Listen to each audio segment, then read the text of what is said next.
नमस्कार दोस्तों, स्वागत है आपका स्टडी फॉर सिविल सर्विसेज में। वीडियो को पूरा देखिए। कोई भी आपका फीडबैक है, कोई सजेशन है, तुरंत वीडियो में कमेंट करके जरूर बताइए। अच्छा लगे तो वीडियो लाइक जरूर कर लीजिए और ऐसे वीडियो लगातार फ्री में पाने के लिए चैनल को तुरंत सब्सक्राइब कर लीजिए और बेल आइकन को जरूर टैप कर लीजिए ताकि आगे भी सारे वीडियो आपको मिलते रहे। यूट्यूब में फॉलो करते हैं तो प्लीज ये वाला फ्री टेलीग्राम चैनल जरूर ज्वाइन कर लीजिएगा। सारे नोटिफिकेशन, सारे अपडेट यहीं पे आते हैं, ध्यान रखिएगा। स्टडी फॉर सिविल सर्विसेज का कोई भी पेड ग्रुप अगर आपको ज्वाइन करना है तो सिर्फ 8564805309696086089483864455 यही नंबर है हमारे, सिर्फ जहां पे कॉल या व्हाट्सएप कर सकते हैं। इंस्टाग्राम पे हमारा पेज जरूर फॉलो कर लीजिएगा, study for civil dot services है। ट्विटर पे हमको जरूर फॉलो कर लीजिएगा, @स्टडी फॉर सिविल्स है। सारे क्वेश्चन अटेम्प्ट करिए और स्कोर अपना तुरंत कमेंट करके बताइए। नमस्कार, स्टडी फॉर सिविल सर्विसेज के यूट्यूब चैनल में आप सबका फिर से एक बार स्वागत है। और आज की इस वीडियो में हम वापस से बात करने वाले हैं यूपीपीसीएस प्री 2022 की फुल लेंथ टेस्ट नंबर 2 पर। यानी कि लास्ट वीडियो में हमने आपको टेस्ट 1 पर डिस्कशन किया था और आज हम टेस्ट 2 पर डिस्कशन करने वाले हैं। तो आइए बिना किसी देरी के शुरू करते हैं आज के अपने इन प्रश्नों की श्रृंखला को। अपनी स्क्रीन पर पहले प्रश्न को देखिए। निम्नलिखित में से किस संधि द्वारा अंग्रेजों को बंगाल, बिहार और उड़ीसा के दीवानी अधिकार प्रदान किए गए थे? इसका करेक्ट आंसर है ऑप्शन डी, यानी कि इनमें से कोई नहीं। तो किस संधि के अंतर्गत किए गए थे? ये इलाहाबाद संधि के अंतर्गत ये अधिकार जो है दिए गए थे, प्रदान किए गए थे। और इलाहाबाद संधि कब हुई थी? 1765 में। उस वक्त क्लाइव के नेतृत्व में इस संधि को किया गया था। आइए अगले प्रश्न की ओर बढ़ते हैं। सागौली यानी कि क्या है इसका दूसरा प्रश्न? सगौली की संधि पर कब हस्ताक्षर किए गए और सगौली की संधि का परिणाम क्या था? इसका करेक्ट आंसर है ऑप्शन ए, यानी कि सगौली की संधि पर 1816 में हस्ताक्षर किए गए और आंगल और नेपाल के संबंध में इस संधि को बनाया गया था। तीसरे प्रश्न की ओर बढ़ते हैं। प्रथम आंगल मराठा युद्ध के दौरान निम्नलिखित में से किन संधियों पर हस्ताक्षर किए गए थे? इसमें ऑप्शंस क्या दिए गए? सूरत की संधि, पुरंदर की संधि, सालवाई की संधि और राजपुरघाट की संधि। करेक्ट आंसर इसका है ऑप्शन बी, यानी कि 1, 2 और 3 जो कथन है, जो स्टेटमेंट्स हैं वो करेक्ट हैं। अभी देखते हैं कि इसमें क्या है जो स्टेटमेंट्स करेक्ट है। देखिए ये तीनों जो स्टेटमेंट्स है ना, इनमें डेट्स दी गई है 1775 और पुरंदर की संधि कब हुई थी? 1776 में, जबकि सालवाई की संधि 1782 में। क्यों? क्योंकि प्रथम आंगल मराठा जो हमारा युद्ध था वो 1775 से कब तक हुआ था? 82 तक। तो उसी बीच के दौरान में इन तीनों संधियों पर हस्ताक्षर किए गए थे, इसलिए करेक्ट आंसर है ऑप्शन बी। प्रश्न की ओर बढ़ते हैं। किस युद्ध के दौरान श्रीरंगपट्टनम की संधि पर हस्ताक्षर किए गए थे? श्रीरंगपट्टनम संधि की बात कर रहे हैं, तो इसका करेक्ट आंसर है ऑप्शन सी, यानी कि तीसरा आंग्ल मैसूर युद्ध के दौरान श्रीरंगपट्टनम की संधि पर हस्ताक्षर किए गए थे। और ये जो तीसरा आंग्ल मैसूर युद्ध है वो कब से कब तक हुआ था? 1790 से 1792 तक हुआ था। ठीक है। अब इसमें क्या था कि अंग्रेज निजाम और मराठों का एक त्रिगुट मैसूर के विरुद्ध बनाया गया था। इसमें तीसरे आंग्ल मैसूर युद्ध के दौरान अंग्रेज निजाम और मराठों का जो त्रिगुट था वो मैसूरों के विरुद्ध बनाया गया था। आइए अपने 5वें प्रश्न को देख लीजिए। निम्नलिखित को कालानुक्रमिक क्रम में व्यवस्थित कीजिए। किसमें? क्रोनोलॉजिकल ऑर्डर में इसको अरेंज करना है। आइए देखते क्या कहता है। ल्हासा की संधि, गंडमक संधि, इलाहाबाद की संधि, बेसिन की संधि। अब देखते हैं इसका करेक्ट आंसर क्या होगा। इसका करेक्ट आंसर है ऑप्शन डी, यानी कि तीसरा जो इलाहाबाद की संधि है, इसके बाद बेसिन की संधि, फिर गंडमक की संधि और फिर पहला क्या होगा इसमें? ल्हासा की संधि। लेकिन ये तो आपको सीधा सीधा बता दिया, पर आपको पता होना चाहिए इसका ईयर क्या क्या थे, इसके किस किस वर्ष में ये संधि हुई थी। तो देखिए ल्हासा की संधि हुई थी 1904 में, जबकि गंडमक की संधि हुई थी 1889 में। ठीक है। इसके बाद इलाहाबाद की संधि 1765 में हुई थी, जबकि बेसिन की संधि 1802 में हुई थी। तो इसीलिए इसका करेक्ट आंसर होगा ऑप्शन डी। आइए अपने अगले प्रश्न की ओर बढ़ते हैं। किस राज्य को लॉर्ड वेलेस्ली की सहायक संधि के अंतर्गत वर्ष 1818 में शामिल नहीं किया गया था? तो इसका करेक्ट आंसर है ऑप्शन ए, क्योंकि इसको 1804 में शामिल किया गया था सिंधिया को, जबकि ये जो ऑप्शन 3 ऑप्शन है इनको 1818 यानी कि सहायक संधि के इसके 1818 के अंतर्गत इस सहायक संधि में शामिल किया गया था। और इसीलिए इसका करेक्ट आंसर ऑप्शन ए है। निम्नलिखित में से सही विकल्प का चयन करना है। यहाँ इंग्लिश में देखिए करेक्ट ऑप्शन की बात कर रहा है। लार्डोलॉजी के व्यवगत का सिद्धांत से जो संबंधित है, इसका करेक्ट आंसर होगा ऑप्शन सी, यानी कि इसमें जो व्यवगत का सिद्धांत से संबंधित है वो है भगत 1850 में, जबकि सतारा जो है वो 1848 में, और संबलपुर जो है वो 1849 में है, ना कि 1850 में, और नागपुर कब किया गया था? 1854 में। चलिए आगे देखिए 8वें प्रश्न को, नेकदा आंदोलन अंग्रेजों और के विरुद्ध हुआ था। तो पहले ये समझिए नेकदा आंदोलन क्या था। देखिए नेकदा आंदोलन जो था वो 1860 में एमपी और किसके साथ? एमपी और गुजरात में इसको हुआ था। ये जो आंदोलन था 1860 में एमपी प्लस गुजरात में ये हुआ था। ठीक है, अभी कह रहा है अंग्रेजों और के विरुद्ध था, तो इसमें करेक्ट आंसर है इसका ऑप्शन डी, यानी कि इनमें से कोई नहीं। जो उपयुक्त कथन आपके जो ऑप्शन दिए गए वो ठीक नहीं, तो करेक्ट क्या होगा? ये आंदोलन अंग्रेज व सवर्ण हिंदुओं के खिलाफ किया गया था। आगे बढ़ते हैं, देखिए खोंडा डोरा अभियान किस शहर से शुरू किया गया था? करेक्ट आंसर है ऑप्शन ए, यानी कि विशाखापट्टनम से शुरू किया गया था। और ये कब शुरू किया गया था? 1900 में विशाखापट्टनम के डावुर क्षेत्र से। किससे?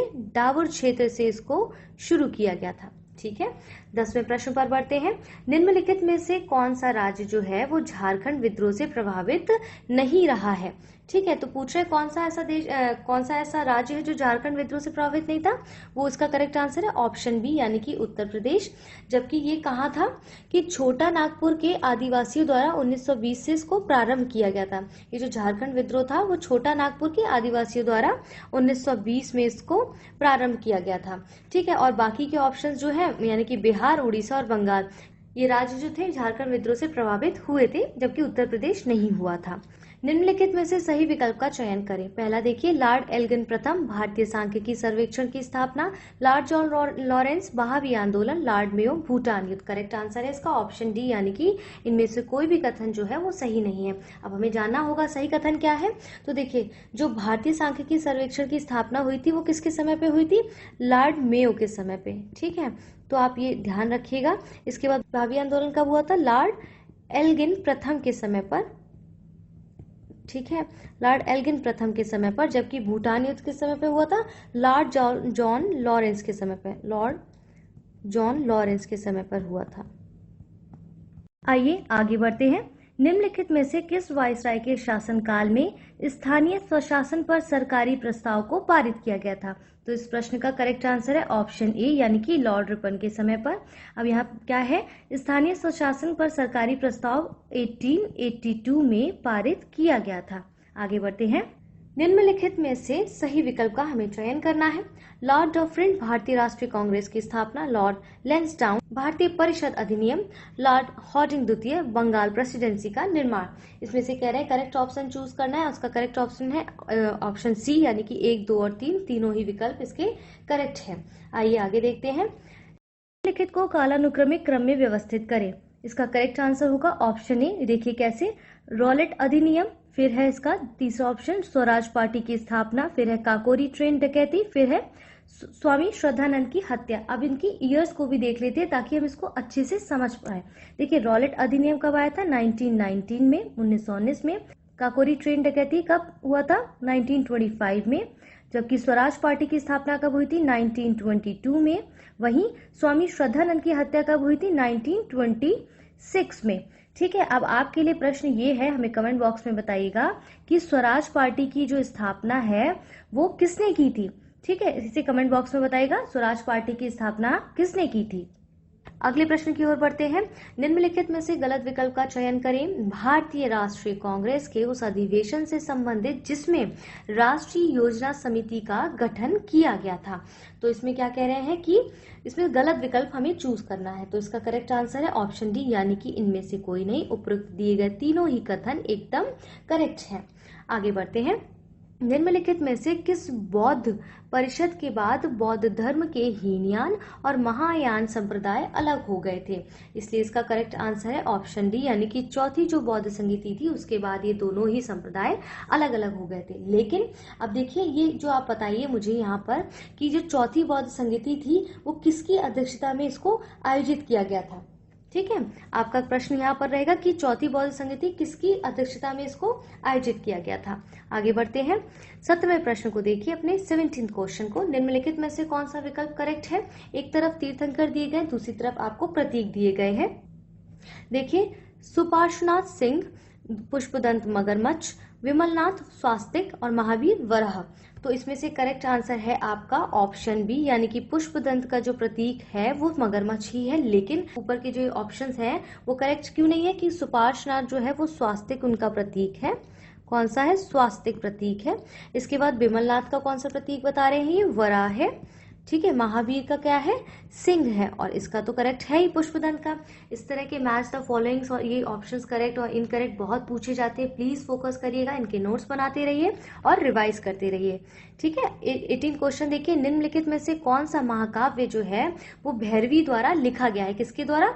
भैरवी द्वारा लिखा गया है। और निम्नलिखित में से किसने महाकाव्य शिशुपाल वध लिखा है? तो इसका करेक्ट आंसर है ऑप्शन ए। इसका करेक्ट आंसर है ऑप्शन कृतार्जुनियम और माघ की बात कर रहा है, यानी कि भैरवी जो है कृतार्जुनियम और शिशुपाल वध जो किसके द्वारा लिखा गया है? माघ के द्वारा। देखिए, जब भी कभी इसे जैसे मिस्टेक्स हो जाती है टाइपिंग में इस तरह से, तो आप इंग्लिश के स्टेटमेंट्स भी जरूर पढ़ लिया करिए, क्योंकि वो ही मान्य होते हैं एंड ऑफ द डे। ठीक है। इसके बाद देखिए, निम्नलिखित में से सही विकल्प का आपको चयन करना है। तो क्या है स्टेटमेंट? प्रथम जैन संगीति जो है वो 310 ईसा पूर्व में आयोजित की गई थी, जबकि दूसरा क्या कह रहा है? प्रथम जैन संगीति का आयोजन पाटलिपुत्र में हुआ था। तीसरा है प्रथम जैन संगीति में मुख्य संरक्षक जो थे वो चंद्रगुप्त मौर्य थे। इसमें से करेक्ट आंसर आपका होगा ऑप्शन डी, यानी कि हमारे तीनों ही कथन करेक्ट है, यानी कि हमारे तीनों ही कथन जो है वो एकदम करेक्ट है। अब आप बताइए, द्वितीय जैन संगीति किसके संरक्षक में हुई थी? आपके लिए यहाँ पर एक काम है, हमारे कमेंट बॉक्स में बताना है कि जो सेकंड हमारी जैन संगीति थी, ठीक है, जैन संगीति थी वो किसके संरक्षक में की गई थी? ये आप हमें बताइएगा इसका उत्तर कमेंट बॉक्स में। देखिए, इसी तरह से तैयारी होती। आप सोचेंगे कि जो प्रश्न दे दिया गया एग्जैक्टली वो क्वेश्चन पेपर में नहीं आता है, लेकिन उससे मिले जुले उसके स्टेटमेंट्स हो सकते हैं, आपकी तैयारी होगी, उसके आसपास की चीजों को भी जान लेंगे, तो आप पूरे एक समग्र रूप से इस टॉपिक को समझने का प्रयास करेंगे, तो अच्छे से आप क्वेश्चन को अटेम्प्ट कर सकेंगे। आइए अगले प्रश्न की ओर बढ़िए। निम्नलिखित में से कौन सा महत्वपूर्ण स्तंभ जो है वो अभिलेख आत्मा और पाप से संबंधित है? इस प्रश्न का उत्तर देने से पहले आपको पता होना चाहिए कि आत्मा और पाप से संबंधित है वो किसके स्तंभ में लिखा है, किसके स्तंभ में इस अभिलेख को बनाया गया है? वो है अशोक के अभिलेख जो है उसमें इसको लिखा गया है। इसलिए इसका करेक्ट आंसर क्या होगा? ऑप्शन बी, यानी कि तीसरा स्तंभ अभिलेख है, उसमें आत्मा और पाप से संबंधित दिया गया है। जबकि पहले स्तंभ में किसके बारे में दिया गया है? सामाजिक संहिता के बारे में। किसके बारे में? सामाजिक संहिता के बारे में। अब आप देखिए, अपना सर्च करिएगा, बताइएगा चौथा और छठा स्तंभ अभिलेख में किसके बारे में दिया गया है। बाकी के अभिलेख भी तो आपको जानने होंगे ना। आइए देखिए अपने अगले प्रश्न को। निम्नलिखित में से सही विकल्प का चयन करें। पहला देखिए, व्यवहारिक महामत्ता टकसाल के अधीक्षक, संस्थाध्यक्ष, कृषि अधीक्षक और पौतवाध्यक्ष किसके हैं? वजन व माप के अधीक्षक, सीताध्यक्ष, न्यायपालिका अधिकारी। लेकिन इसमें से करेक्ट आंसर पूछ रहे हैं वो कौन सा होगा? इसका करेक्ट आंसर है ऑप्शन सी, यानी कि पौतवाध्यक्ष जो है वो वजन माप के अधीक्षक है। ठीक है। लेकिन ऊपर जो इसमें दिए गए ऑप्शंस वो गलत है। क्यों? क्योंकि इसमें टकसाल के जो अधीक्षक है उनको क्या कहा जाता था? संस्थाध्यक्ष। ठीक है। इसमें क्या कहा जाता था? इसको संस्थाध्यक्ष। ठीक है। और इसके बाद यहाँ पर ये संस्था अध्यक्ष जो कृषि अधीक्षक जिनके सामने लिखा है उसे कृषि अधीक्षक को क्या कहा जाता था? यहाँ पर सीताध्यक्ष। सीताध्यक्ष ये क्वेश्चन पूछे गए हैं, रिपीटेड मोड पे भी आ सकते हैं, आप इन्हें ध्यान दीजिएगा। न्यायपालिका अधिकारी को क्या कहा जाता था? व्यवहारिक महामत्ता। चलिए, इसलिए इसका करेक्ट आंसर है ऑप्शन सी। 22वें प्रश्न की ओर बढ़िए। निम्नलिखित में से गलत विकल्प का चयन करें। मौर्य प्रशासन के स्थानीय प्रशासन से ये संबंधित है। प्रशासन की सबसे छोटी इकाई ग्राम थी। प्रादेशिक प्रांतीय गवर्नर हुआ करते थे। अक्षपटल महालेखाकार हुआ करते थे। करेक्ट आंसर इसमें से है हमारा ऑप्शन डी, इनमें से कोई नहीं, यानी कि सारे ही कथन ये करेक्ट है। आगे देखते हैं। निम्नलिखित में से सही विकल्प का चयन करें। एक तरफ राजवंश और दूसरी तरफ इनके संस्थापक दिए गए हैं, जैसे कारकोट राजवंश उपेंद्र, उत्पल राजवंश अवंतीवर्मन, लोहारा राजवंश दुर्लभवर्धन, परमार वंश संग्राम राज के संस्थापक कहा गया। लेकिन इसमें से पूछा करेक्ट क्या है? तो करेक्ट है हमारा ऑप्शन बी, यानी कि उत्पल राजवंश जो है इसके संस्थापक कौन थे? अवंतीवर्मन। अब बाकियों के देख लेते हैं करेक्ट कौन से संस्थापक हैं। जैसे कारकोट राजवंश के कौन थे, इसमें थे ये दुर्लभ वर्धन। इसके बाद लोहारा राजवंश के थे संग्राम राज।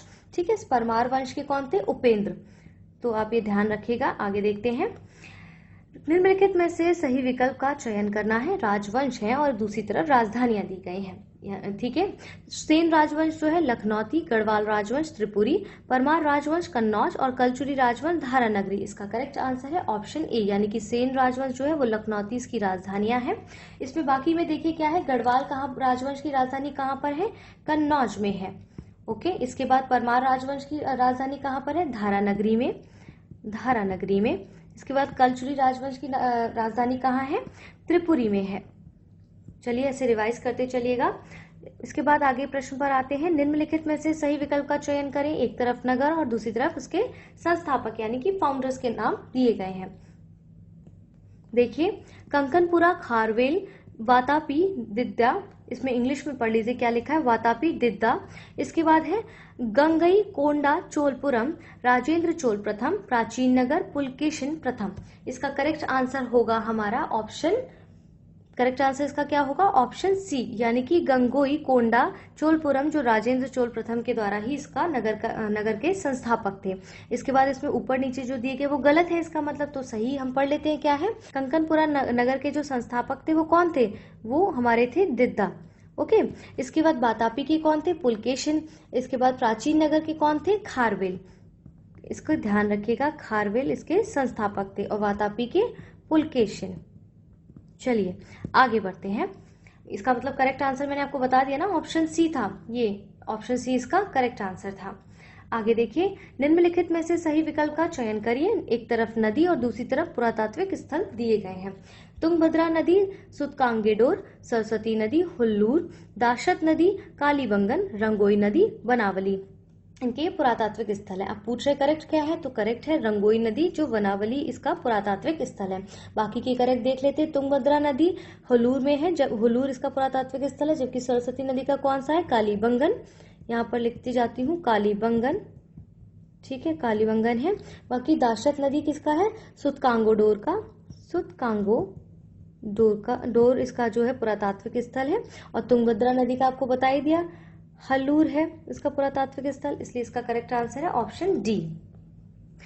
निम्नलिखित में से किसने पिकली हल का उत्खनन किया था, और के.एन. दीक्षित ने निम्नलिखित में से किस पुरातात्विक स्थल का उत्खनन किया गया था, इसका करेक्ट आंसर है ऑप्शन बी। आगे बढ़ते हैं, खलीमपुर नालंदा और भागलपुर अभिलेख निम्नलिखित में से किस राजवंश से संबंधित है, इसका करेक्ट आंसर है ऑप्शन ए, यानी कि पाल राजवंश से ये संबंधित है। आगे बढ़ते हैं अपने अगले प्रश्न की ओर। निम्नलिखित में से सही विकल्प का चयन करें। दक्षिण भारत के राज्य एक ओर लिखे हुए हैं, दूसरे हैं इनके शासक यानी कि उनके रूलर। अवमुक्त, नीलराज, बेंगी, हस्तिवर्मा, पालक, अग्रसेन और कुस्थलपुर धनंजय इनके शासक के नाम दिए गए। करेक्ट आंसर है इसका ऑप्शन सी, यानी कि 1 2 3 4 चारों ही इसके जो ऑप्शंस हैं वो एकदम करेक्ट है। हम इसके साथ आगे बढ़ते हैं।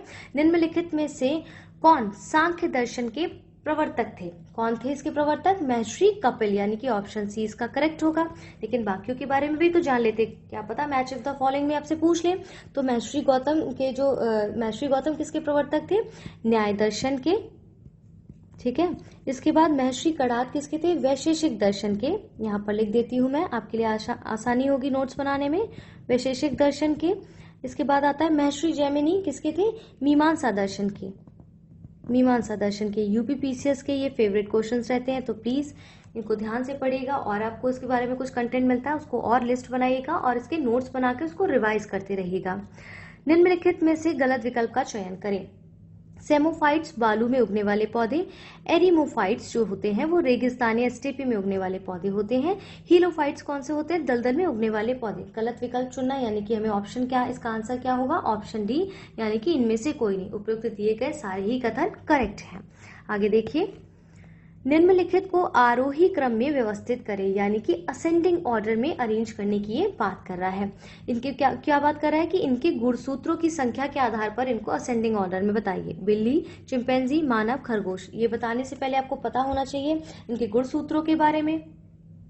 तो देखिए, बिल्ली के 38 गुणसूत्र होते हैं, चिंपैंजी 48 और मानव में कितने होते हैं 46, खरगोश में 44 होते हैं। तो इस हिसाब से इसका करेक्ट आंसर होगा ऑप्शन ए।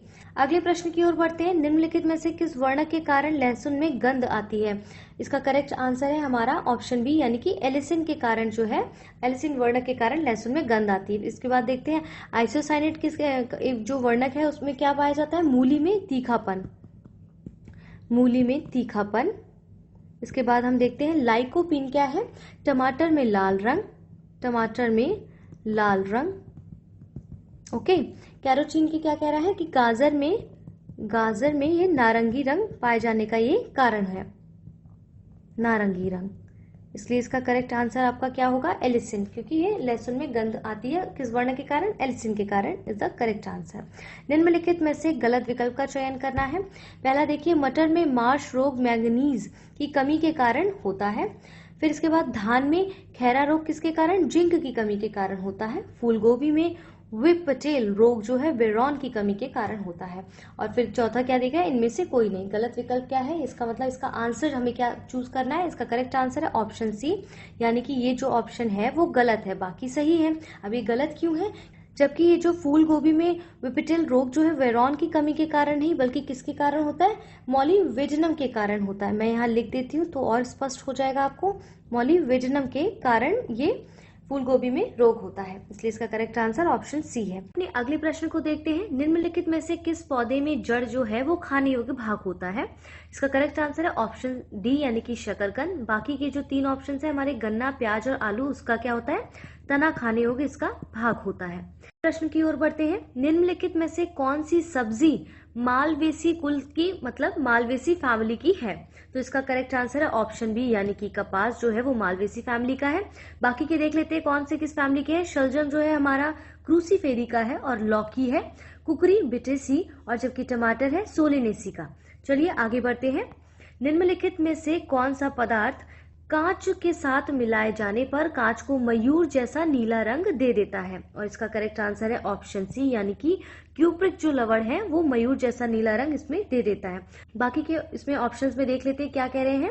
फेरिक ऑक्साइड जो है उसमें लाल भूरा हो जाता है रंग, और कैडमियम सल्फाइड में हो जाता है नींबू जैसा पीला रंग, जबकि मैग्नीज डाइऑक्साइड में हो जाता है लाल रंग।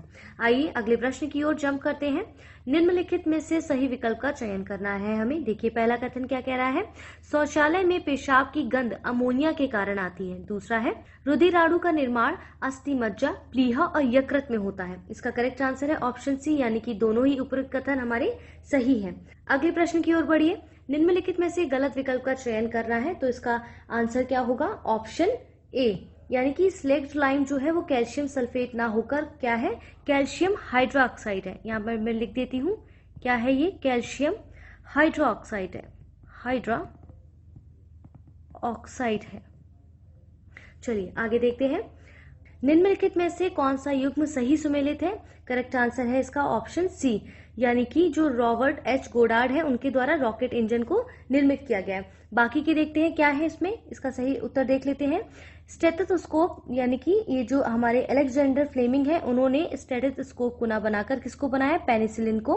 और रेने लेनिक ने स्टेथोस्कोप को बनाया है, जबकि क्रिश्चियन शोनवी ने ओजोन की खोज की है।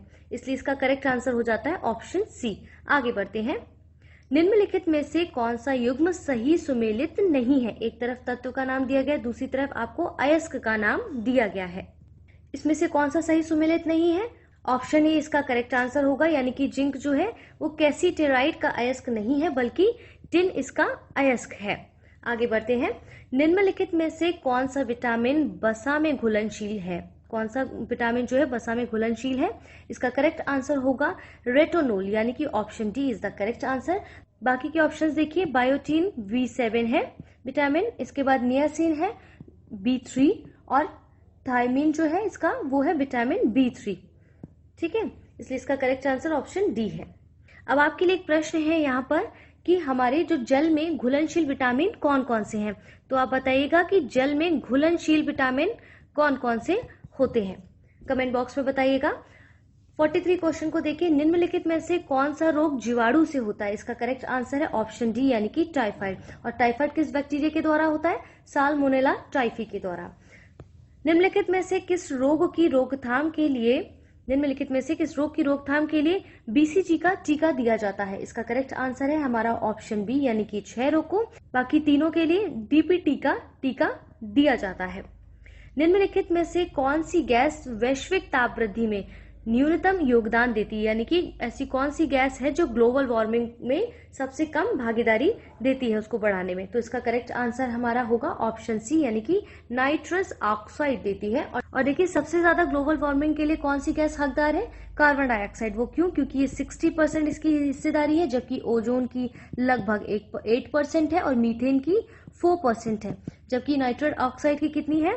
1.5% ही हिस्सेदारी इसमें है। आगे देखिए, निम्नलिखित में से सही विकल्प का चयन करें। एक तरफ राज्य और दूसरी तरफ आपको जनजातियां दी गई हैं, इसलिए इसका करेक्ट आंसर होगा ऑप्शन ए यानी कि अरुणाचल प्रदेश की जो जनजाति वो मोनपा ही है। बाकी गोवा के देखिए कौन सी है? गोवा की नेगदा है। आगे देखिए, ये बाकी के जो अपने 3 स्टेट्स दिए इनके आगे जो जनजातियां दी गई हैं वो करेक्ट नहीं है। तो देखिए, गोवा की कौन सी जनजाति है? नेगदा। जबकि झारखंड की है खेरा और मिजोरम की कौन सी है? दिमासा। अगले प्रश्न की ओर आइए। निम्नलिखित में से गलत विकल्प का चयन करना है। पहला कथन क्या है? उगादी आंध्र प्रदेश और कर्नाटक का नववर्ष का एक त्योहार है, उगादी। ठीक है। दूसरा है गुड़ी जो है, गुड़ी पड़वा, वो महाराष्ट्र का नववर्ष का त्योहार है। और तीसरा क्या कह रहा है?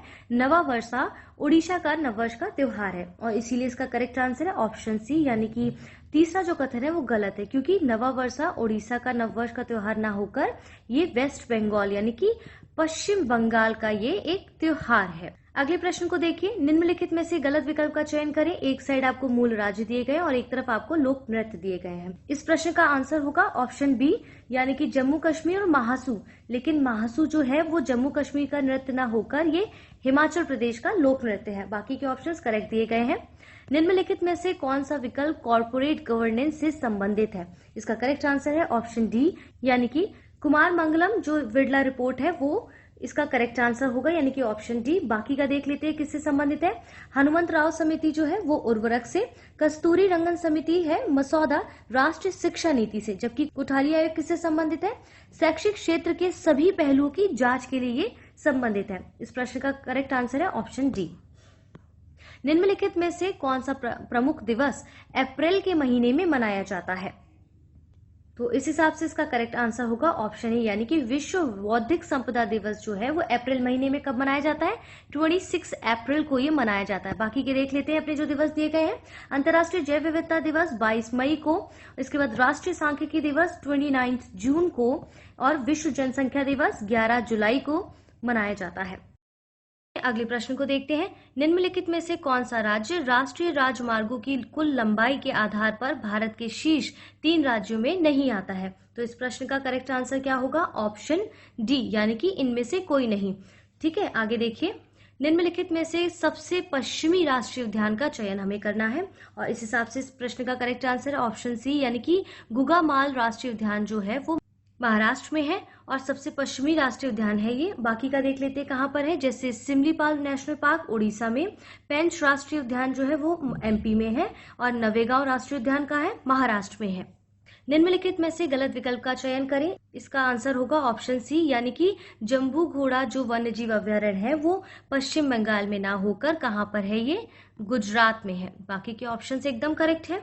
आगे देखते हैं। निम्नलिखित में से कौन सा हाथी अभ्यारण्य पूर्व मध्य परिदृश्य के अंतर्गत नहीं आता है? यानी कि ईस्ट सेंट्रल लैंडस्केप के अंतर्गत नहीं आता है। तो इसका आंसर क्या होगा इस प्रश्न का? इसका आंसर है ऑप्शन डी यानी कि शिवालिक हाथी अभ्यारण्य जो है वो हमारा उत्तर पश्चिम परिदृश्य में आता है। किसमें आता है? नॉर्थ वेस्ट लैंडस्केप के अंतर्गत आता है। बाकी के करेक्ट हैं ऑप्शंस आपके। निम्नलिखित में से सबसे दक्षिणी टाइगर रिजर्व का हमें चयन करना है। इसका करेक्ट आंसर है ऑप्शन ए यानी कि पराम्बीकुलम बाघ अभ्यारण्य जो है वो सबसे दक्षिणी टाइगर रिजर्व है। क्यों है? क्योंकि ये केरल में है। ठीक है। अभी देखिए बाकी के भी देख लेते हैं कहाँ पर है। जैसे कि नागरहोल बाघ अभ्यारण्य हमारा कर्नाटक में, अमरावती बाघ अभ्यारण्य हमारा कहाँ पर है? तेलंगाना, सत्यमंगलम बाघ अभ्यारण्य तमिलनाडु में है। देखिए, इस तरह के प्रश्नों को करने के लिए ना आपको मैप की भी जानकारी होनी चाहिए। तो देखिए, ये सिर्फ अभयारण्य टाइगर रिजर्व आप रट नहीं सकते। जब तक आपको मैप नहीं पता होगा, आप कैसे बताएंगे कि ये सबसे दक्षिण में कि सबसे पश्चिम में। तो आप मैप को भी मद्देनजर रखते हुए ही अपने प्रश्नों की तैयारी करिएगा। निम्नलिखित में से कौन सा पक्षी अभयारण्य किन्हीं 2 राज्यों की सीमा में स्थित है? इस प्रश्न का करेक्ट आंसर है ऑप्शन ए, यानी कि ओखला पक्षी अभयारण्य जो है वो दिल्ली और किसके साथ, यूपी की राज्यों की सीमा के साथ ये अभयारण्य बना हुआ है। बाकी के देख लेते कहाँ है। जैसे थोल झील पक्षी अभयारण्य है गुजरात में, और सुल्तानपुर पक्षी अभयारण्य हरियाणा में है, और वहीं मंगला वनम पक्षी अभयारण्य है हमारा केरल में है। ये तीनों जो अभयारण्य है वो अपने अपने ही स्टेट के अंदर है। भारत अंतर्राष्ट्रीय मुद्रा कोष के मूल सदस्य के रूप में अंतर्राष्ट्रीय मुद्रा कोष में कब शामिल हुआ था? इसका करेक्ट आंसर है ऑप्शन सी, यानी कि 1945 27 दिसंबर को इसमें शामिल हुआ था। आगे बढ़ते हैं। क्या भारतीय रिजर्व बैंक अंतर्राष्ट्रीय निपटान बैंक का सदस्य है और इसका मुख्यालय कहाँ पर है? तो इस प्रश्न का करेक्ट आंसर है ऑप्शन सी, यानी कि हाँ, ये भारत जो है वो अंतर्राष्ट्रीय निपटान बैंक का सदस्य है और इसका जो मुख्यालय है वो स्विट्जरलैंड में है।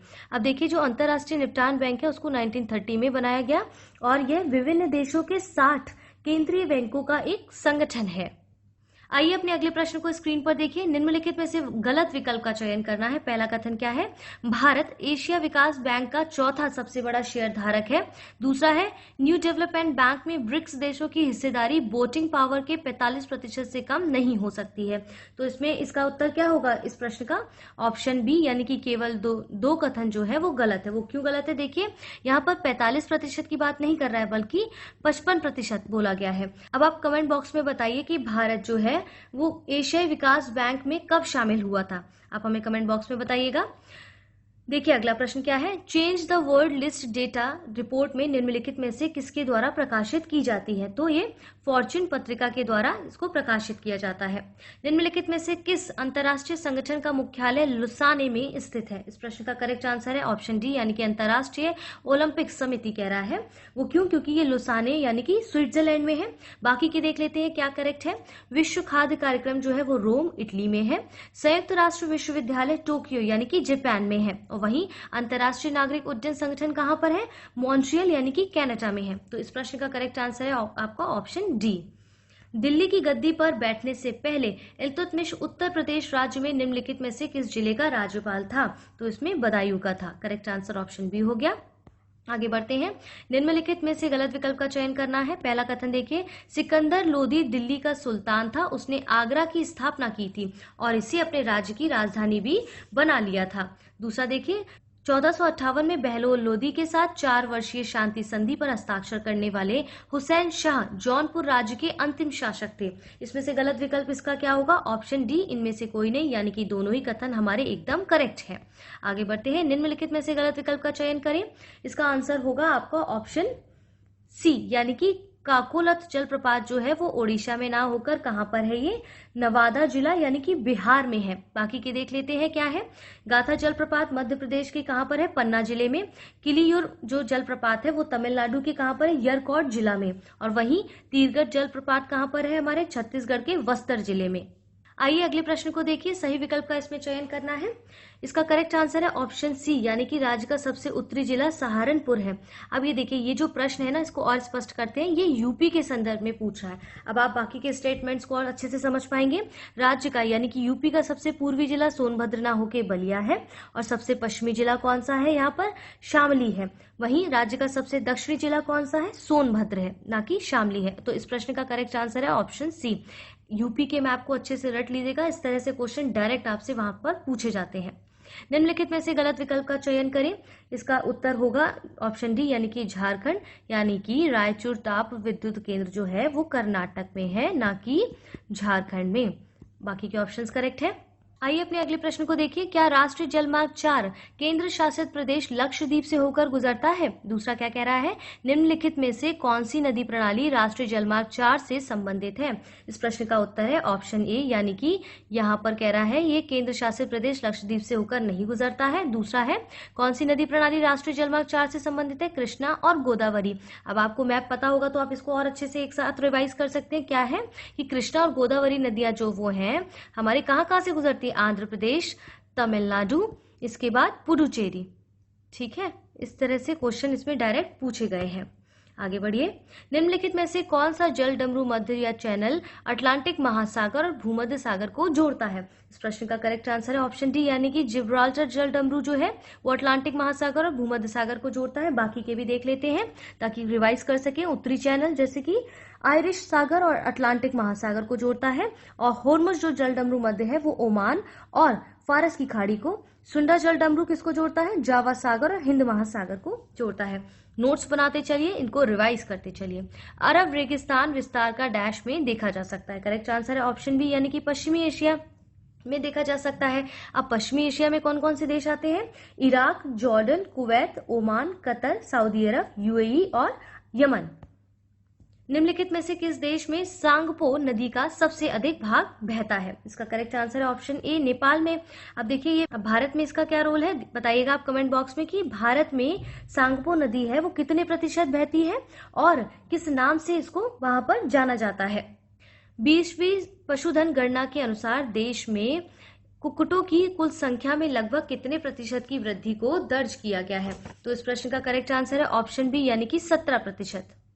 निम्नलिखित में से सही विकल्प का चयन करें। पिछली गणना की तुलना में वर्ष 2019 में स्वदेशी या अवर्गीय मादा मवेशियों की कुल संख्या 20% की वृद्धि दर्ज की गई है। दूसरा कथन कह रहा है पिछली जनगणना की तुलना में वर्ष 2019 में विदेशी या संकर नस्ल वाली मवेशियों की कुल संख्या 26.9% की वृद्धि को दर्ज किया गया है। इसका करेक्ट आंसर है ऑप्शन बी, यानी कि केवल 2 कथन हमारा एकदम से करेक्ट है। पहला गलत क्यों है देखिए, यहाँ पर 20% की वृद्धि नहीं बल्कि 10% की वृद्धि की बात की गई है। गायों और भैंसों में दुधारू पशुओं की कुल संख्या पिछली गणना की तुलना में कितने प्रतिशत अधिक थी? तो ये 6% अधिक थी। ऑप्शन ए इसका करेक्ट है। निम्नलिखित में से सही विकल्प का चयन करें। कथन देखिए क्या है, ग्रामीण भूमिहीन रोजगार गारंटी कार्यक्रम 4थी पंचवर्षीय योजना। दूसरा है किसान कृषि सेवा केंद्र 5वीं पंचवर्षीय योजना। सी क्या कह रहा है, ग्रामीण विकास के लिए राष्ट्रीय कोष 6ठी पंचवर्षीय योजना या उपयुक्त सभी। तो इसका करेक्ट आंसर है आपका ऑप्शन सी, यानी कि 6ठी पंचवर्षीय योजना के अंतर्गत ग्रामीण विकास के लिए राष्ट्रीय कोष को बनाया गया था। अब आप बताइए कि ये जो 6ठी पंचवर्षीय योजना है, या मैं बताती हूँ क्या है ये 6ठी पंचवर्षीय योजना कब आई थी? 1980 से 1985 में इसको लाया गया था। अगले प्रश्न को देखिए, प्रथम पंचवर्षीय योजना की अवधि के दौरान कितने प्रौद्योगिकी संस्थानों को प्रमुख तकनीकी संस्थानों के रूप में शुरू किया गया था? वहीं दूसरा क्या कह रहा है, किस पंचवर्षीय योजना की अवधि के दौरान विश्वविद्यालय अनुदान आयोग की स्थापना की गई थी? तो इस प्रश्न का करेक्ट आंसर है ऑप्शन ए, यानी कि 5 भारतीय प्रौद्योगिकी संस्थानों को तकनीकी संस्थानों के रूप में शुरू किया गया। ये समझ गए। इसके बाद है किस पंचवर्षीय योजना में? प्रथम पंचवर्षीय योजना की अवधि के दौरान विश्वविद्यालय अनुदान आयोग की स्थापना की गई थी, और ये कब की गई थी? 1956 में। आगे बढ़ते हैं। देखिए पंचवर्षीय से कितने क्वेश्चन पूछे गए, क्योंकि ये इंपॉर्टेंट है तो आपको सारे पंचवर्षीय योजनाओं की एक लिस्ट बना के रट लेना है उसको। 12वीं पंचवर्षीय योजना के कुछ उद्देश्य नीचे दिए गए, देखते हैं क्या है। कथन एक देखिए, गैर कृषि क्षेत्र में 50 मिलियन नवीन रोजगार अवसर उत्पन्न करना, 0 से 5 वर्ष की आयु के बच्चों में कुपोषण को कम करना, यह सुनिश्चित करना कि 50% ग्रामीण आबादी को उचित पेयजल उपलब्ध हो सके। चौथा क्या कह रहा है, हर साल 1 मिलियन हेक्टेयर तक हरित आवरण बढ़ाना है। इसलिए इसमें इसका गलत विकल्प हमें चूज करना है, तो गलत विकल्प है ऑप्शन बी, बाकी के करेक्ट है। अब बी गलत क्यों है देखिए, इसमें 0 से 5 वर्ष की आयु के बच्चों की बात नहीं बल्कि 0 से 3 वर्ष की आयु के बच्चों की इसमें बात की गई है। आगे बढ़ते हैं। निम्नलिखित में से किस पंचवर्षीय योजना का उद्देश्य जो था वो कृषि, उद्योग और सेवाओं में वृद्धि दर को क्रमशः 4%, 10% और 9% तक बढ़ाना था? इसका करेक्ट आंसर है ऑप्शन डी, यानी कि 11वीं पंचवर्षीय योजना के अंतर्गत इसमें ये दिया गया था उसका उद्देश्य। तो पंचवर्षीय योजना कब से कब तक थी? 2007 से 2012 तक। आगे बढ़ते हैं। 8वीं पंचवर्षीय योजना के संदर्भ में गलत विकल्प हमें चूज करना है, तो देखिए इसका गलत आंसर क्या होगा? ऑप्शन डी, यानी कि ऑप्शन डी जो है वो गलत विकल्प है, क्योंकि यहाँ पर 15 से 25 वर्ष के आयु वर्ग के लोगों में निरक्षरता का पूर्ण उन्मूलन नहीं बल्कि 15 से 35 वर्ष के आयु वर्ग की इसमें बात की गई है। बाकी के ऑप्शंस करेक्ट थे। आगे देखते हैं। निम्नलिखित में से गलत विकल्प का चयन करें। इसमें कथन 3 जो है वो गलत है। वो क्यों? क्योंकि धन शोधन निवारण अधिनियम 2002 में आया था, तो इस हिसाब से आपका कथन 3 गलत है। लेकिन यहाँ पर ऑप्शन दिया नहीं गया है, तो यहाँ पर लिख लेते हैं केवल 3 जो है वो गलत विकल्प है। इसलिए करेक्ट आंसर आपका होगा ऑप्शन सी। इस प्रश्न का। आगे देखते हैं, निम्नलिखित में से सही सुमेलित कीजिए। इसका सही उत्तर है वो है ऑप्शन सी, यानी कि चक्रवर्ती समिति जो है वो मौद्रिक नीति के लिए बनाई गई थी। अब बाकी की समितियां भी देख लेते हैं किसके लिए बनाई गई थी। जैसे राजा चलैया समिति कर सुधार के लिए, नरसिम्हन समिति किसके लिए बनाई गई थी, बैंकिंग सुधार के लिए, विवेक देवराय समिति बनाई गई थी रेलवे पुनर्गठन के लिए। आगे देखिए, निम्नलिखित में से गलत विकल्प का चयन करें। पहला कथन क्या कह रहा है, मध्य प्रदेश और कर्नाटक भारत के दूसरे और तीसरे सबसे बड़ा मक्का उत्पादक राज्य है। मसालों के उत्पादन में भारत का विश्व में प्रथम स्थान, ये बोल रहे हैं। देखते हैं इसमें से गलत विकल्प क्या है। ऑप्शन ए हमारा इसका जो उत्तर है उसमें केवल एक की बात कर रहा है, यानी कि केवल एक जो कथन है वो गलत है। वो क्यों है, देखते रहिए। मध्य प्रदेश और कर्नाटक नहीं, बल्कि इसमें हम देख लेते हैं क्रम वाइज क्या है। इसमें टॉप 3 देख लेते हैं तो इससे समझ पाएंगे क्यों ये गलत है। देखिए, कर्नाटक प्रथम है, जबकि द्वितीय क्या है, एमपी, और थर्ड कौन सा है इसमें, महाराष्ट्र। तो इस क्रम से आप समझ गए होंगे, दूसरा तीसरा मध्य प्रदेश कर्नाटक ना होके कौन से हैं, एमपी और महाराष्ट्र है। आगे बढ़ते हैं, निम्नलिखित में से सही विकल्प का चयन करें। पहला कथन क्या है, कुल फलों के उत्पादन में भारत का विश्व में दूसरा स्थान है। दूसरा, भारत कुल खाद्यान्न उत्पादन में विश्व में तीसरे स्थान पर है। तीसरा क्या है, महाराष्ट्र भारत का तीसरा सबसे बड़ा गन्ना उत्पादक राज्य है। कह रहे हैं सही विकल्प का इसमें चयन करना है, तो इसका करेक्ट आंसर है हमारा ऑप्शन ए, यानी कि पहला और दूसरा कथन एकदम से करेक्ट है। देखिए तीसरा गलत क्यों है, क्योंकि ये जो है महाराष्ट्र भारत का तीसरा सबसे बड़ा गन्ना उत्पादक नहीं है, बल्कि ये यहाँ पर दूसरा सबसे बड़ा गन्ना उत्पादक, कौन सा, दूसरा सबसे बड़ा गन्ना उत्पादक राज्य है। आगे बढ़ते हैं, नवीनतम कृषि आंकड़ों के अनुसार भारत के 3 सबसे बड़े रेशम उत्पादक राज्यों को उसमें चुनना है। तो इस प्रकार से इसका करेक्ट आंसर क्या होगा, ऑप्शन बी, यानी कि कर्नाटक और आंध्र प्रदेश और असम। निम्नलिखित में से सही विकल्प का चयन करें। इसमें करेक्ट आंसर इसका कौन सा होगा, ऑप्शन बी। क्यों होगा, क्योंकि भारत का दूसरा सबसे बड़ा बाजरा उत्पादक राज्य जो है वो उत्तर प्रदेश ही है। बाकी के गलत क्यों है, देखिए भारत का दूसरा सबसे बड़ा जौ उत्पादक राज्य तेलंगाना नहीं है, बल्कि अपना यूपी है। आगे देखिए, भारत का दूसरा सबसे बड़ा चावल उत्पादक राज्य है वो मध्य प्रदेश नहीं, बल्कि ये भी यूपी है। मांस के उत्पादन में महाराष्ट्र का भारत में प्रथम स्थान नहीं, बल्कि यूपी का प्रथम स्थान है। आगे बढ़ते हैं, निम्नलिखित में से कौन सा राज्य नवीनतम खनिज आंकड़ों के अनुसार हीरे के भंडार में शीर्ष 3 राज्यों में नहीं आता है। तो इसका करेक्ट आंसर है ऑप्शन डी, यानी कि ओडिशा जो है वो नहीं आता है। अब देख लेते हैं कौन कौन से आते हैं टॉप 3, वो ये है मध्य प्रदेश, आंध्र प्रदेश और छत्तीसगढ़। आगे बढ़िए, देखिए नवीनतम ऊर्जा सांख्यिकी आंकड़ों के अनुसार कुल नवीकरणीय ऊर्जा स्रोतों में की स्थापित क्षमता के मामले में शीर्ष 3 राज्य हमें बताने हैं। वो कौन कौन से हैं, देखिए ऑप्शन सी इसका करेक्ट है, यानी कि कर्नाटक, तमिलनाडु और गुजरात की ये बात कर रहे हैं। आगे बढ़िए, नवीनतम ऊर्जा सांख्यिकी आंकड़ों के अनुसार निम्नलिखित में से किस राज्य में भारत की सबसे बड़ी रिफाइनरी स्थित है। ठीक है, इसके बाद क्या कह रहे हैं, नवीनतम ऊर्जा सांख्यिकी आंकड़ों के अनुसार वर्तमान में सार्वजनिक क्षेत्र की कितनी रिफाइनरियां हैं। इसका करेक्ट आंसर है ऑप्शन बी, यानी कि पहला क्या कह रहा है ये कि किस राज्य में है, ये गुजरात में है, बल्कि नवीनतम ऊर्जा सांख्यिकी आंकड़ों के अनुसार वर्तमान में सार्वजनिक क्षेत्र की कितनी रिफाइनरियां हैं, 18 रिफाइनरियां हैं। आगे बढ़ते हैं, निम्नलिखित ऊर्जा सांख्यिकी आंकड़ों के अनुसार समग्र रूप से स्थापित नवीकरणीय ऊर्जा क्षमता के मामलों में भारत जो है वो वैश्विक स्तर पर किस स्थान पर है, वो 5वें स्थान पर है। इसका करेक्ट आंसर है ऑप्शन ए।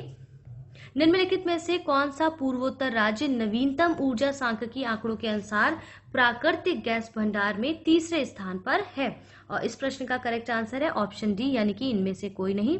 तो कौन कौन से हैं वो देख लेते हैं, पूर्वी अपतट यानी कि ईस्टर्न ऑफशोर, पश्चिमी अपतट और असम और आंध्र प्रदेश है इसमें। आगे बढ़ते हैं, अगले प्रश्न को अपनी स्क्रीन पर देखते रहिए। भारत के दूसरे सबसे बड़े मृगेसाइट उत्पादक राज्य का नाम बताना है। पूछ रहे हैं मृगेसाइट के उत्पादन में भारत का विश्व में कौन सा स्थान है। तो इस प्रश्न का करेक्ट आंसर है ऑप्शन सी, यानी कि यहाँ पर कह रहे हैं कि भारत का दूसरा सबसे बड़े मृगेसाइट तमिलनाडु है, और भारत का विश्व में कौन सा स्थान है इसमें उत्पादन में, 15वां स्थान है। आगे बढ़िए, आर्थिक सर्वेक्षण, इकोनॉमिक सर्वे और बजट से क्वेश्चन पूछेंगे ऑब्वियसली, तो ध्यान से पढ़िएगा। आर्थिक सर्वेक्षण 2021-22 के अनुसार सर्वाधिक प्रत्यक्ष विदेशी निवेश इक्विटी प्रवाह को आकर्षित करने वाले शीर्ष 3 क्षेत्रों का हमें चयन करना है। तो इस प्रश्न का करेक्ट आंसर क्या होगा, ऑप्शन बी, यानी कि कंप्यूटर, सॉफ्टवेयर और हार्डवेयर। दूसरा है ऑटोमोबाइल उद्योग और चौथा है सेवा क्षेत्र।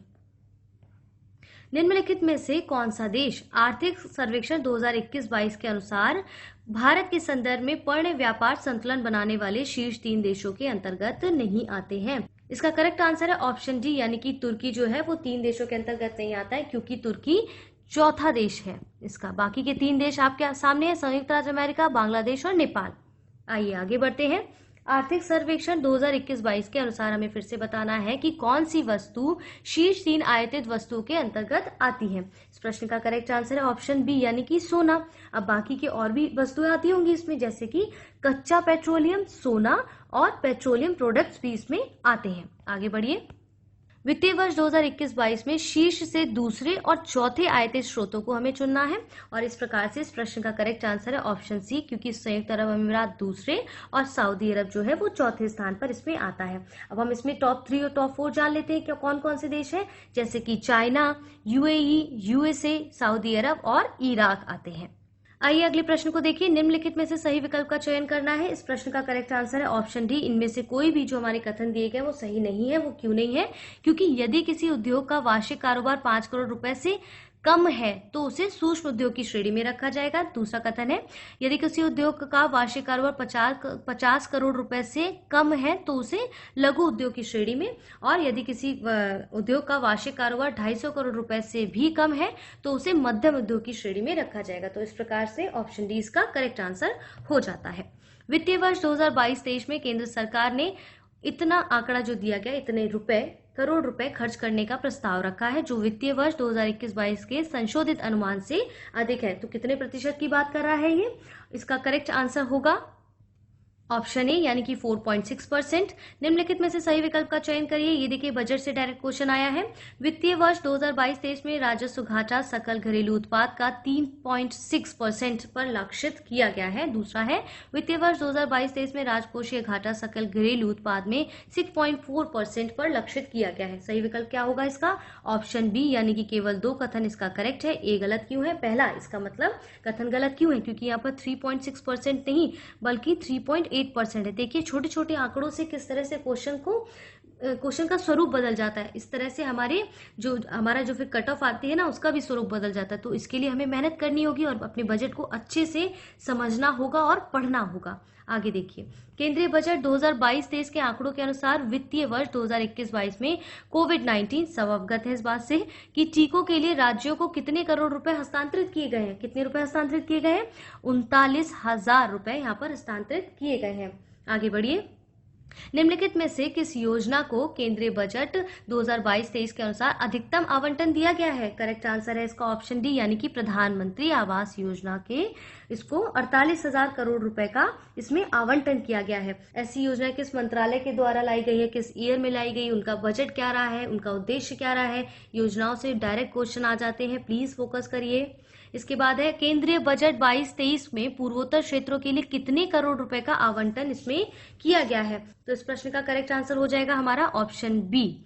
आगे बढ़ते हैं। निम्नलिखित में से किस अनुच्छेद के अंतर्गत राज्यपाल द्वारा शपथ या प्रतिज्ञान से संबंधित प्रावधान किए गए हैं? इसका करेक्ट आंसर है ऑप्शन सी, यानी कि अनुच्छेद 159 में। अब बाकी के देख लेते हैं क्या क्या है। अनुच्छेद 156 में क्या है? राज्यपाल की पदावधि। 157 अनुच्छेद में क्या है? राज्यपाल की अर्हताएं। और 161 में क्या है? राज्यपाल की क्षमादान की शक्तियां इत्यादि। अनुच्छेद से देखिए इसी तरह से क्वेश्चन आते हैं, ऊपर नीचे एक एक डिजिट बदल दिया और क्वेश्चन गलत हो जाता है। तो ध्यान दीजिएगा, इसको डिवाइड करके अच्छे से पढ़िएगा। अपने अगले प्रश्न को स्क्रीन पर देखिए। किस अनुच्छेद के अंतर्गत महाराष्ट्र और गुजरात राज्यों के संबंध में विशेष प्रावधान दिए गए? इस प्रश्न के अनुसार इसका करेक्ट आंसर है ऑप्शन डी। तो हम देख लेते हैं किसके अंतर्गत दिया गया है। अनुच्छेद 371 के अंतर्गत। बाकी देखिए 371 ए में क्या प्रावधान है कि इसमें 371 ए में नागालैंड राज्य के संबंध में है, 371 बी में है असम राज्य के संबंध में, और 371 सी में क्या है? मणिपुर राज्य के संबंध में। अनुच्छेद ध्यान से देखते रहिएगा। निम्नलिखित में से किस जल विवाद न्यायाधिकरण के अंतर्गत सबसे अधिक राज्य आते हैं? इस प्रश्न का करेक्ट आंसर है ऑप्शन ए, यानी कि गोदावरी जो जल विवाद न्यायाधिकरण है वो महाराष्ट्र, कर्नाटक, आंध्र प्रदेश, एमपी और ओडिशा राज्य में आते हैं। आगे बढ़ते हैं। भारत के संविधान में निम्नलिखित में से किस भाग के तहत नागरिकता से संबंधित प्रावधान दिए गए हैं? करेक्ट आंसर है ऑप्शन बी, यानी कि भाग 2 में जो है वो नागरिकता से संबंधित प्रावधान दिए गए हैं। भाग 1 में क्या है, संघ और उनका राज्य क्षेत्र। भाग 3 क्या है, मौलिक अधिकार। भाग 4 क्या है, राज्य की नीति निर्देशक तत्वों के बारे में इसमें बताया गया है। देखिए कैसे सीधे सीधे क्वेश्चन है और हम अधिकतर इसी में गलतियां कर देते हैं, क्योंकि हम इसमें इसको सोचते हैं कि हमने पढ़ लिया, हम इसको स्किप कर देते हैं। इसको स्किप नहीं करना है। भारतीय संविधान की निम्नलिखित में से कौन सी विशेषताएं कनाडा के संविधान से ली गई है? करेक्ट आंसर है ऑप्शन डी, यानी कि जो उपयुक्त सभी जो कथन है वो करेक्ट है, यानी कि वो सभी कनाडा के संविधान से लिए गए हैं। सिंधी भाषा को भारतीय संविधान की 8वीं अनुसूची में डैश के 21वें संशोधन अधिनियम द्वारा डैश भाषा के रूप में शामिल किया गया है। इस प्रश्न का करेक्ट आंसर क्या है? ऑप्शन सी, यानी कि कह रहा है 8वीं अनुसूची में 1967 के 21वें संविधान संशोधन द्वारा 15वीं भाषा के रूप में इसको शामिल किया गया है। आगे बढ़िए, आइए देखिए निम्नलिखित में से किस संशोधन अधिनियम द्वारा राष्ट्रपति, उपराष्ट्रपति, प्रधानमंत्री और लोकसभा अध्यक्ष के संबंधित विवादों को न्यायपालिका के दायरे से बाहर रखा गया है? इसका करेक्ट आंसर है ऑप्शन डी, यानी कि 39 अमेंडमेंट। इसका करेक्ट आंसर होगा ऑप्शन डी। जल्दी से आगे अपने प्रश्न की ओर बढ़ते हैं। अगले, किस केंद्र शासित प्रदेश में विधानसभा अस्तित्व में नहीं है अभी तक? तो इसका करेक्ट आंसर है ऑप्शन बी, यानी कि लक्षद्वीप में। आइए अगले प्रश्न को देखते हैं। निम्नलिखित में से सही विकल्प का चयन करें। पहला कथन है 1688 में भारत का पहला नगर निगम मद्रास में स्थापित किया गया था। दूसरा है 1726 में बम्बई कलकत्ता नगर निगमों की स्थापना की गई थी। तीसरा क्या कहता है 1924 में केंद्रीय विधानमंडल द्वारा छावनी अधिनियम पारित किया गया था। तो इसका करेक्ट आंसर क्या होगा? ऑप्शन डी, यानी कि उपरोक्त सभी कथन करेक्ट है। देखिए इसमें क्या कह रहा है कि मे की अध्यक्षता में पंचायत सांख्यिकी के यांत्रिकीकरण पर एक समिति का गठन किया गया था। तो अब हमें इसका करेक्ट आंसर बताना होगा ऑप्शन बी, यानी कि 1960 में बी.आर. राव की अध्यक्षता में, ठीक है, बी.आर. राव की अध्यक्षता में पंचायती सांख्यिकी के यांत्रिकीकरण पर एक समिति का गठन किया गया था। आगे बढ़िए, नीचे दिए गए वाक्यों से सही संबंधित विकल्प का हमें चयन करना है। तो इसमें देखिए क्या कह रहा है कि यह दर्रा अरुणाचल प्रदेश को मांडले, म्यांमार से जोड़ता है। यह 4000 मीटर से अधिक की ऊंचाई पर एक मार्ग प्रदान करता है। और इसमें कथन ये दिए गए, इसका करेक्ट आंसर होगा ऑप्शन सी, यानी कि दिहांग दर्रा जो है वो इसका करेक्ट आंसर है। तो देखिए क्या है, यह दर्रा जो है ना, दिहांग दर्रा, वो अरुणाचल प्रदेश को मांडले और म्यांमार से जोड़ता है और ये 4000 मीटर से अधिक की ऊंचाई पर एक मार्ग प्रदान करता है। आगे बढ़िए, निम्नलिखित में से सबसे उत्तरी पर्वत शिखर का चयन हमें करना है। इसका करेक्ट आंसर होगा ऑप्शन डी, यानी कि कांगटो। वो क्यों? क्योंकि ये अरुणाचल प्रदेश में है।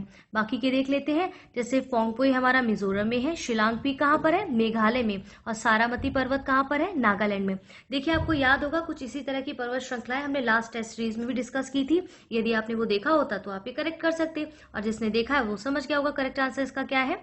आइए अगले प्रश्न को देखिए। निम्नलिखित में से गलत विकल्प का चयन करना है। कह रहे हैं 2002 में प्रदान किए गए जीआई टैग से संबंधित है। तो देखिए इसका जो गलत विकल्प है वो है ऑप्शन बी, क्योंकि देखिए काड़ंगी साड़ी को जो है वो हस्तशिल्प के क्षेत्र में दिया गया है, ना कि कृषि के क्षेत्र में, हस्तशिल्प के क्षेत्र में। बाकी के ऑप्शन से एकदम करेक्ट है आपके। आगे देखते हैं, निम्नलिखित में से सही विकल्प का चयन करें। एक तरफ रिवर्स है, दूसरी तरफ ट्रिब्यूटरी है।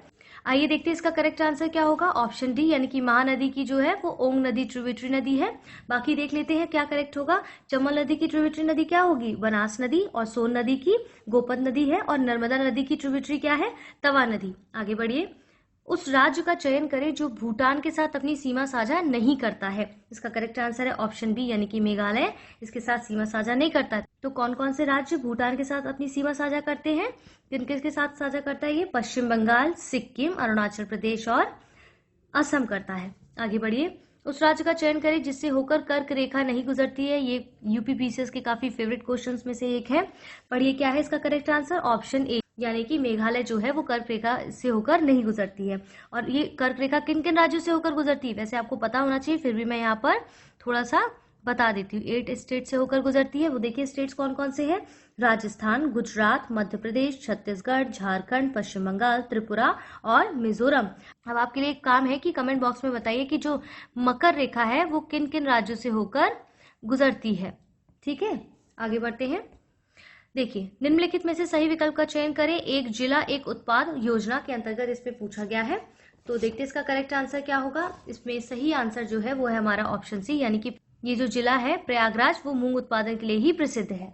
ठीक है, बाकी के देख लेते हैं इसमें क्या है। जो ऑप्शंस इसमें गलत है वो भी देखने पड़ेंगे ना, कि आजमगढ़ काली मिट्टी के बर्तन, संत कबीर नगर जो है वो पीतल के बर्तन के लिए, और मऊ किसके लिए है, वस्त्र उत्पादन के लिए प्रसिद्ध है। करेक्ट आंसर इस प्रश्न के हिसाब से ऑप्शन सी होगा।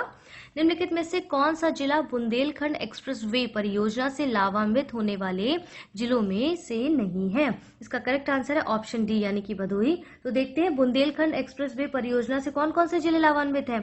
चित्रकूट, बांदा, महोबा, हमीरपुर, जालौन और औरैया और इटावा है। आगे बढ़िए। हस्तिनापुर वन्यजीव अभयारण्य जो है उत्तर प्रदेश राज्य के निम्नलिखित में से किस जिले में विस्तृत नहीं है? इसका करेक्ट आंसर है ऑप्शन ए यानी कि मऊ। फिर देखिए ये जो हस्तिनापुर वन्यजीव अभयारण्य है ना, ये पता होना चाहिए कौन से ईयर में आया था। 1986 में इसको बनाया गया था।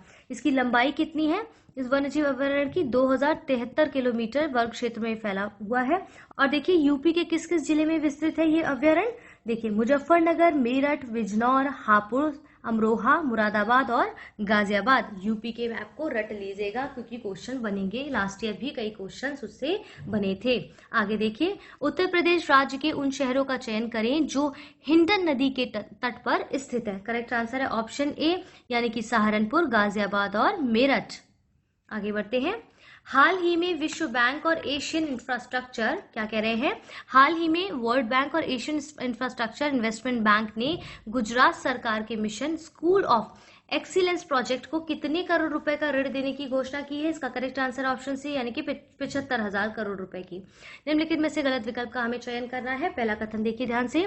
वाणिज्य और उद्योग मंत्रालय के वाणिज्यिक खुफिया और सांख्यिकी महानिदेशालय के अस्थायी आंकड़ों के अनुसार 2021-22 में कृषि निर्यात बढ़ाकर 50.21 अरब अमेरिकी डॉलर हो गया है। दूसरा कथन कह रहा है भारतीय प्रतिभूति और विनिमय बोर्ड ने 2 विशेषज्ञ समूह का गठन किया है जो परिसंपत्ति प्रबंधन फर्मों में प्रयोजकों और ट्रस्टियों की जिम्मेदारियों, योग्यताओं और कार्यों को देखने का कार्य करती है। तो इस हिसाब से इसका प्रश्न का जो गलत विकल्प क्या होगा? इसमें इसका आंसर होगा ऑप्शन डी, इनमें से कोई नहीं, यानी कि दोनों ही कथन एकदम से करेक्ट है। चलिए देखते हैं। परे शिक्षालय जो है नामक पहल से संबंधित गलत विकल्प का हमें चयन करना है। ऑप्शन इसके दिए गए हैं। ये पहल पश्चिम बंगाल द्वारा 7 फरवरी 2022 को शुरू की गई थी। इस पहल के तहत सरकारी विद्यालयों के कक्षा 1 से 5 तक के छात्रों को खुली कक्षाओं यानी कि ओपन एयर क्लासरूम में पढ़ाया जाएगा। इसलिए इसमें से देखिए इसका आंसर क्या होगा? ऑप्शन बी यानी कि केवल कथन जो 2 है वो गलत है। वो क्यों गलत है? क्योंकि यहाँ पर 1 से 5 तक के छात्रों के लिए नहीं, कक्षाओं के छात्रों के लिए नहीं, बल्कि 1 से 7वीं कक्षा के छात्रों के लिए यहाँ पर बात की गई है। आगे बढ़ते हैं। हाल ही में पावर फाइनेंस कॉर्पोरेशन और ग्रीन सेल मोबिलिटी के बीच देश में इलेक्ट्रॉनिक वाहनों को बढ़ावा देने के लिए उत्तर प्रदेश के 9 प्रमुख शहरों में इलेक्ट्रॉनिक बसों को तैनात करने की घोषणा की गई है। और पूछ रहे हैं कि निम्नलिखित में से कौन सा शहर उनमें से एक नहीं है?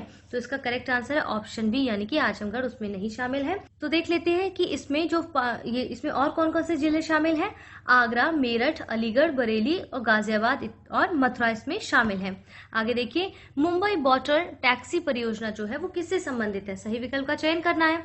यह परियोजना महाराष्ट्र के मुख्यमंत्री उद्धव ठाकरे द्वारा शुरू की गई है। ये मुंबई और थाने के बीच चलने वाली भारत की पहली वाटर टैक्सी सेवा है। इसका उपयोग शहरी क्षेत्रों में निजी या सार्वजनिक परिवहन प्रदान करने के लिए किया जाता है। तो इसमें करेक्ट आंसर क्या होगा हमारा? ऑप्शन सी यानी कि पहला और तीसरा कथन करेक्ट है। दूसरा गलत क्यों है? क्योंकि ये मुंबई और नवी मुंबई के बीच चलने वाली पहली ये भारत की वाटर टैक्सी है।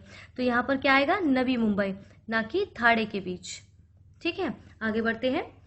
हाल ही में डॉक्टर एस सोमनाथ को किस संस्था का नए अध्यक्ष और सचिव नियुक्त किया गया है? हाल ही में किसे यूपी के मुख्य नए सचिव के रूप में नियुक्त किया गया? इसका करेक्ट आंसर है ऑप्शन सी यानी कि डॉक्टर एस सोमनाथ को इसरो, यहाँ पर क्या है, इसरो संस्था के नए अध्यक्ष और सचिव इनको नियुक्त किया गया है। जबकि उत्तर प्रदेश के नए सचिव किसको नियुक्त किया गया है? डॉक्टर दुर्गा शंकर मिश्रा को। आगे बढ़िए। निम्नलिखित में से सही विकल्प का चयन करें। हाल ही में कुशल सिंह को राजस्थान की दूसरी महिला मुख्य महासचिव नियुक्त किया गया है। दूसरा कथन क्या कह रहा है कि हाल ही में प्रदीप चौधरी को भारतीय प्रतिभूति और विनिमय बोर्ड के पूर्णकालिक सदस्य के रूप में चुना गया है। करेक्ट आंसर क्या होगा? ऑप्शन डी यानी कि इनमें से कोई नहीं, यानी कि दोनों ही कथन गलत है। अब गलत क्यों है हमें समझना होगा।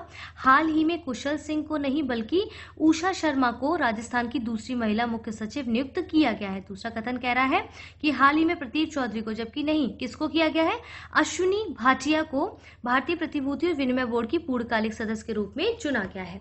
आगे बढ़िए। हाल ही में Washington DC south Asian film festival 2021 में किस बॉलीवुड अभिनेत्री को international association of working women award से सम्मानित किया गया है। लास्ट टेस्ट में भी पूछा था, तो इसका करेक्ट आंसर है और ऑप्शन डी यानी कि सुष्मिता सेन को। आगे बढ़िए। निम्नलिखित में से सही विकल्प का चयन करिए। हाल ही में एशियाई क्रिकेट परिषद के अध्यक्ष जय शाह के कार्यकाल को 1 साल के लिए बढ़ा दिया गया है। दूसरा कथन क्या कह रहा है, हाल ही में गाय राइडर को अंतर्राष्ट्रीय श्रम संगठन के अगले महानिदेशक के रूप में नियुक्त किया गया है। इसमें सही विकल्प बताना है, तो इसका करेक्ट आंसर क्या होगा, करेक्ट आंसर ऑप्शन ए, यानी कि केवल एक जो कथन है वो पूरी तरह से सही है, जबकि कथन भी गलत क्यों है अब वो देखना पड़ेगा। हाल ही में गाय राइडर को नहीं बल्कि किसको अंतर्राष्ट्रीय श्रम संगठन के लिए अगला निदेशक चूज किया गया है, बता देती हूँ, गिलवर्ट, लिख देती हूँ यहाँ पर, गिलवर्ट होंगबो को, ठीक है, गिलवर्ट होंगबो को किया गया है। आगे देखिए। निम्नलिखित में से सही विकल्प का चयन करें।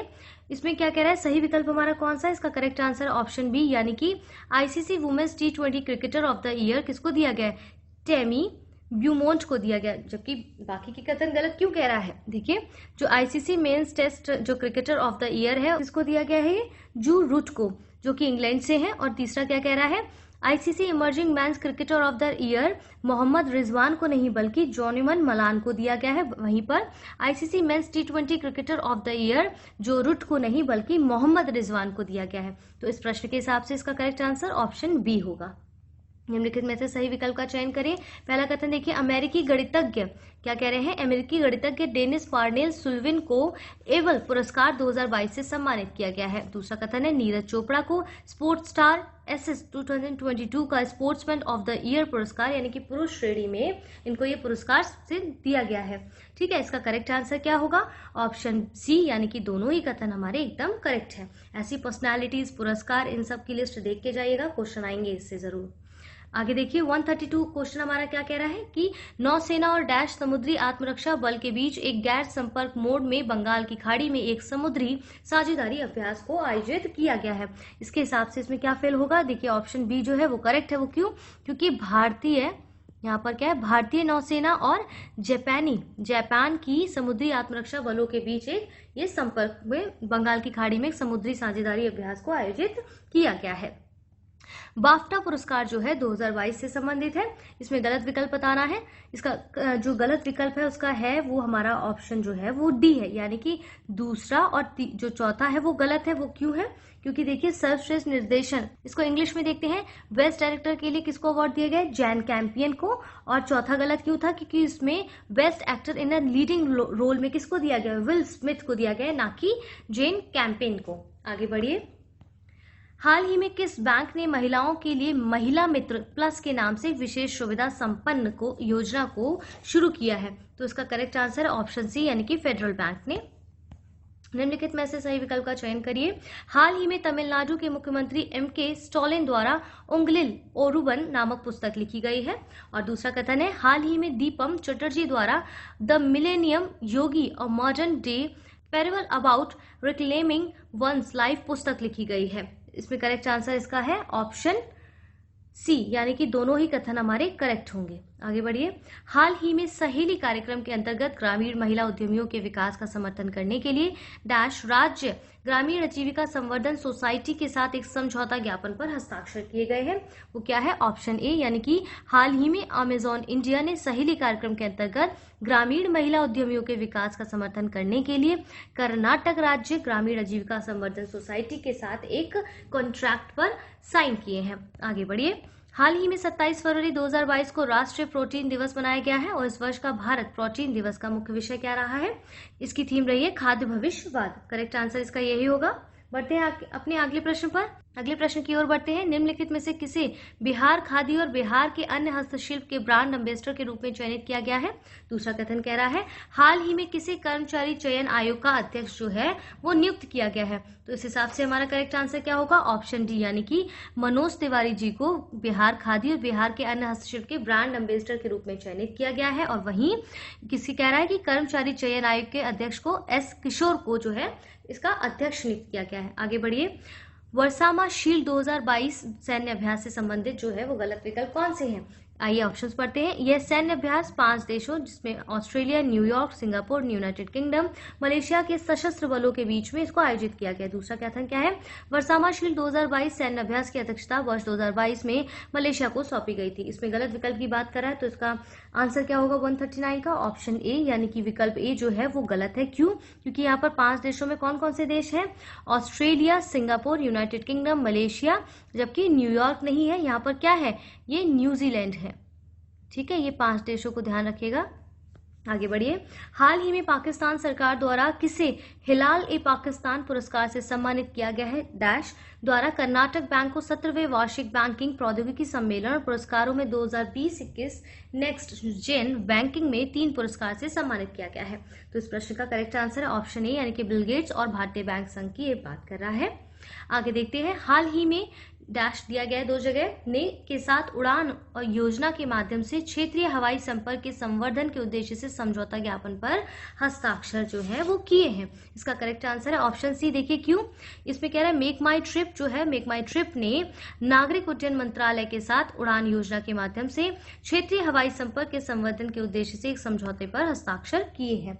आगे देखिए। हाल ही में वर्ष 2022 का राष्ट्रीय उत्पादकता सप्ताह कब मनाया जाता है? कब तक मनाया जा रहा है बेसिकली पूछ रहे हैं।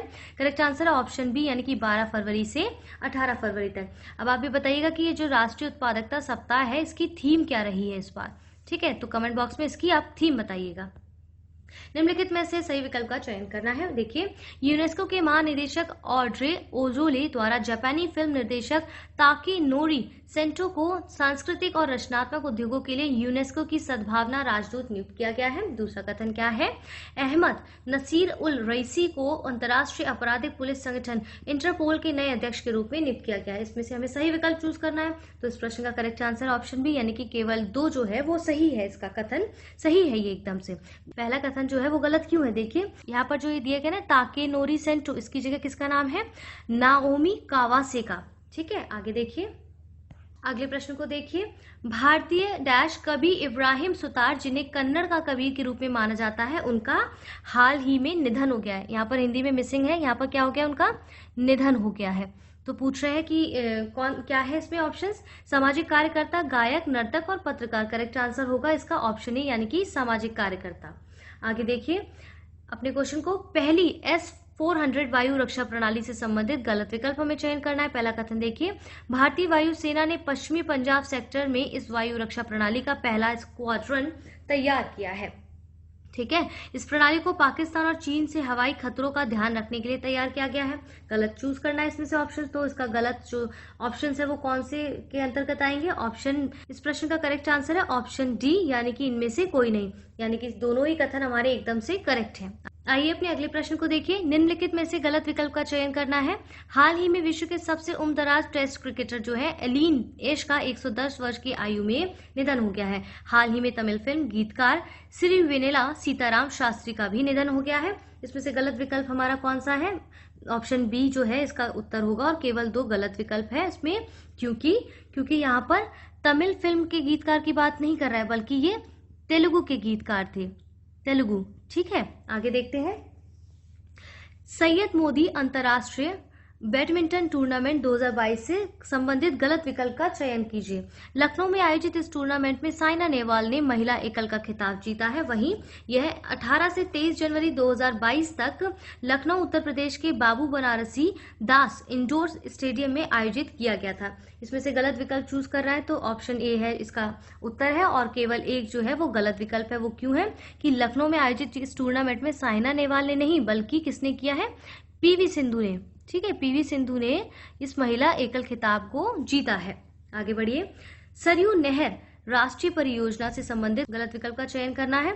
इस परियोजना का उद्घाटन प्रधानमंत्री नरेंद्र मोदी ने 11 दिसंबर 2021 को उत्तर प्रदेश के सिद्धार्थनगर में किया। इस परियोजना में 5 नदियों घाघरा, सरयू, राप्ती, बाणगंगा और रोहिणी को आपस में जोड़ने का भी प्रावधान किया है। इस परियोजना के तहत पूर्वी उत्तर प्रदेश के 9 जिलों बहराइच, श्रावस्ती, बलरामपुर, गोंडा, सिद्धार्थनगर, बस्ती, संत कबीरनगर, गोरखपुर और आजमगढ़ लाभान्वित भी होंगे। इसमें से हमें जो रॉन्ग ऑप्शंस हैं वो चूज करना है। तो इस प्रश्न का आंसर होगा ऑप्शन सी यानी कि पहला, और जो तीसरा है वो गलत है। आइए देख लेते हैं वो ऐसा गलत क्यों है। क्योंकि यहाँ पर सिद्धार्थनगर में नहीं किया गया है बल्कि ये बलरामपुर में किया गया है। इसी कथन में आजमगढ़ लाभान्वित होंगे, बल्कि कौन सा होगा, महाराजागंज। बाकी के जो ऑप्शंस दिए गए 9 जिले वो ठीक है, 8 जिले ठीक है, 9वां जिला जो आजमगढ़ था उसकी जगह क्या होगा, महाराजागंज। तो इस हिसाब से इस प्रश्न का उत्तर होगा ऑप्शन सी। आइए अगले प्रश्न की ओर बढ़िए। हाल ही में उत्तर प्रदेश के 5 बच्चों को प्रधानमंत्री राष्ट्रीय बाल पुरस्कार 2021 से सम्मानित किया गया है। निम्नलिखित में से किसे कला और संस्कृति के क्षेत्र में पुरस्कृत किया गया है। इसका करेक्ट आंसर है ऑप्शन ए यानी कि व्योम आहूजा को। अगले प्रश्न को देखिए। अंतिम प्रश्न को, हाल ही में 22 जनवरी 2022 को जारी की गई देश भर के टॉप 10 प्रदूषित शहरों की सूची से संबंधित गलत विकल्प का चयन करना है।